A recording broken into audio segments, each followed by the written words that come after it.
নমস্কার। আমার সাথে আছে সৌরভ, আর সৌরভের থেকে জানবো কি 3 দিনের খেলা এসএসসি সিংলি স্পোর্টস ক্লাবে হয়ে গেছে, আর ভারতীয় দল আজকে 10 on 10, কালকের পারফরমেন্স ছিল, আজকে ইন্ডিয়ান টিমের পারফরমেন্স 7 বা 8 on 10 হচ্ছে। এটা কেন হলো? এই বৃষ্টিটা, এই বাদল কেন আমাদেরকে একটু ভয় পাওয়াচ্ছে? কেন ড্রেসিং রুমে এখন সিচুয়েশনটা টেন্স আছে? আর 38 রান, কেমনি করে 38 রানে ভারতীয় টিম দুটো উইকেট নিতে পারে? সৌরভ, কি বলবে ডে 3 খেলা দেখার পর? প্রথমে বলে দিই, 38 রান অনেকে বুঝতে পারবে না। 38 মানে শ্রীলঙ্কা এখনো ভারতের থেকে 238 রান পেছনে আছে। তো ফলো অন করানোর জন্য 200 রানের মিনিমাম ডিফারেন্স থাকার প্রয়োজন। তো 38টা সেই হিসাবে অঙ্কন বললো, এটা ঘাবড়ে যাওয়ার কিছু নেই। আমাকে লাগছে কি আমাদের অডিয়েন্স অনেক ইন্টেলিজেন্ট হচ্ছে, হতেই পারে, তারপরও অনেক লোক আছে যারা লিখবে, মানে লেখার জন্য তারা বসে থাকে। তো সুতরাং তাদের জন্য এটা বলে দেওয়া খুব জরুরি। ভাই মানে আমরা অশিক্ষিত নই, সেটা বলা মানে এটা বলা আমরা বেশি স্মার্ট হয়ে গেছি বলছি। মানে obvious। না কিন্তু আহ, আর আবার ওই কথাই হয়ে গেল কি আমরা top order, middle order, lower middle order সবাইকে আউট করে দিলাম, ওই লাস্টে গিয়ে ওই আবার টেল। ছেলে যে তোমাকে এই গোটা সিরিজটাই সোনেল দিনুশা বাঁ হাতের একটা ব্যাটসম্যান, যেটা এই গোটা সিরিজটা মানে বলে তো ভুগিয়েই ছিল, কলম্বোতে এসেও ভোগালো ফার্স্ট ইনিং, যেটা আমরা চাইছিলাম না এবং সেটাই গেল। 38 রানের মধ্যে যদি শ্রীলঙ্কাকে অল আউট করতে পারে ফার্স্ট ইনিংসে, তাহলে ভারত ফলোয়ানের জন্য যাবে। এখনকার দিনে সেটা হয় না। অনেকে বলবে যাবে না 200 রান, কারণ ভারতের হাতে টাইম নেই। 180 ওভার অ্যাকচুয়ালি মনে হচ্ছে অনেক ওভার, 180 ওভারে খেলা তো হবে না। আজকেও অনেক তাড়াতাড়ি খেলা বন্ধ হয়ে গেছে, কালকেও বৃষ্টির জন্য খেলা বন্ধ থাকবে হয়তো, বা কিছু কিছু ওভার তো কাটছাট হবেই, রোজই কিছু না কিছু বৃষ্টির জন্য হচ্ছে। সুতরাং ভারতকে যদি এই ম্যাচ থেকে পুরো পয়েন্ট পেতে হয় বা ডাব্লিউটিসি পয়েন্ট টেবিলের ওপরে যেতে হয়, এই ম্যাচে ফুল পয়েন্ট নিয়ে 38 রান ভারতের কিন্তু টার্গেট হওয়া উচিত। সেই জন্য প্রসিদ্ধ কৃষ্ণার ওভারগুলো কিন্তু খুব ভাইটাল হবে। এবং মোহাম্মদ সিরাজ, আজকে মোহাম্মদ সিরাজকে একটু একটু মানে লেগেছে, কিন্তু আশা করি কালকে 130-এর স্পিডে বল করছিলেন, 11 ওভার বল করেছেন, হাতে সামান্য একটা চোট আর আছে। দেখে লাগছিল ফুলি ফিট নাই, নিকেল ক্যারি করছেন। আরেকটা আমাকে লাগলো কি ডে 3-তে যেটা অসুবিধা হলো ঋষভ পন্থ উইকেটের পিছনে না থাকার জন্য, হ্যাঁ, হতে পারে। আর একটু উনিও গাইড করে, ডাইরেকশন দেন। একদমই আর তাই। সোনেল দিনুশার কথা একদম ঠিক বলেছে সরব, হতে কোনো কথা নাই, কিন্তু আমাকে লাগছে ইন্ডিয়া ফলো অন দিবে না। ইন্ডিয়া ফলো অন দিবে না, ইন্ডিয়া আবার ব্যাটিং করতে আসবে, একটু ব্যাটিং করে সময় হবে।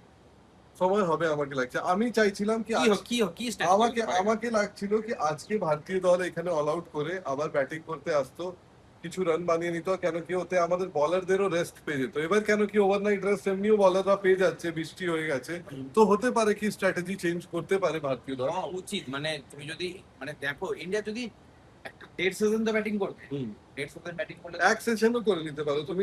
দেখো যদি তোমার একটা স্পিনার চলছে না। যদি 200 রানের লিড থাকে তোমার কাছে, আর তুমি আরো 100 রান একটা সেশনে বানিয়ে দাও, না 300 না, রানের 300 সেভ, টার্গেট।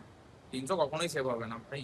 মানে 300 হলে শ্রীলঙ্কার রর জন্য খেলে নেবে, এবং তোমার তোমার নিজের বোলাররা সোনাল দিনুশার যেমনি পারফরমেন্স চলছে ওইটা দেখে, আর এই ফার্স্ট ইনিংসে আরেকটা যে ওনাদের ব্যাটার, কি নাম ওনার, পাসিন্দু, পাসিন্দু পাসুন্দুই, পাসিন্দুর সারনেমটা অনেক সূর্য, মানে পাসিন্দু। পাসিন্দু সূর্য বান্দারা, উনি যেইভাবে খেলেছেন ওইটা দেখেও একটু ভয় পেয়েছি আমরা।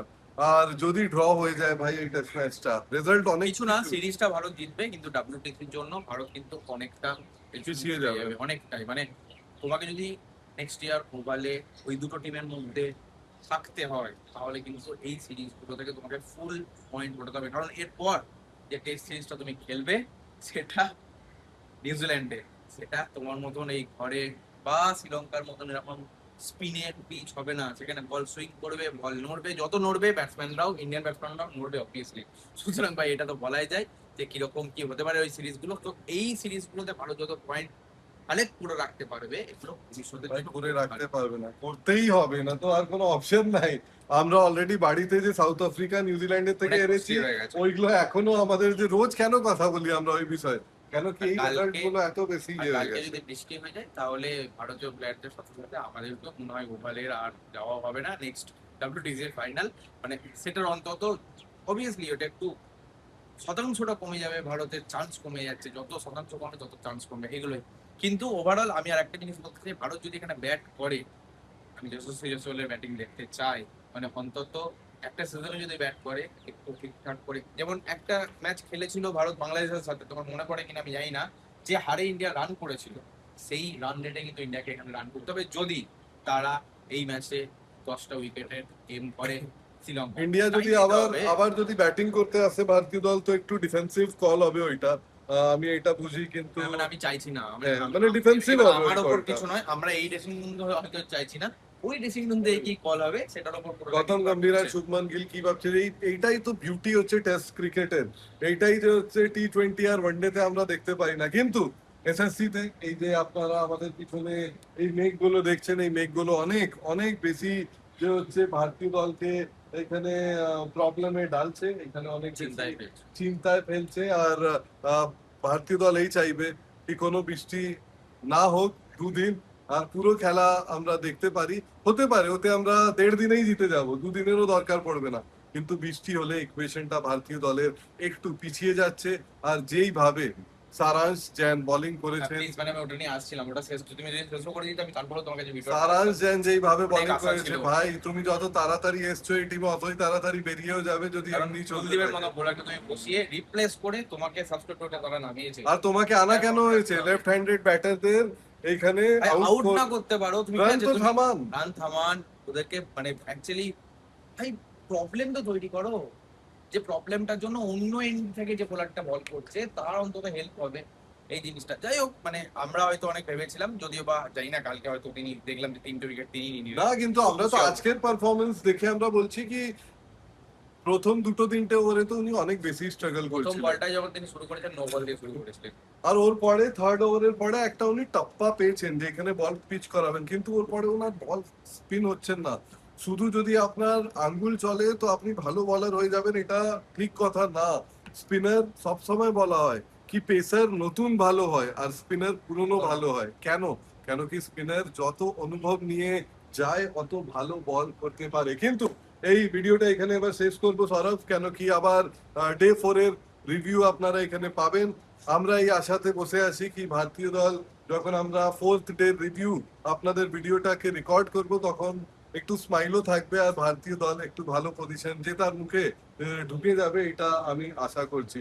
তো এখন এসএসসি মাঠের থেকে আমাদের যে হচ্ছে আপনারা ইজাজত দিন। আর Sourav, thank you very much. ক্যামেরার পিছনে শুভম আছে, চ্যানেল সাবস্ক্রাইব করুন, ভিডিওটাকে লাইক করুন, আর কি করবেন শেয়ার করবেন, বেল আইকন দাবাবেন। Thank you.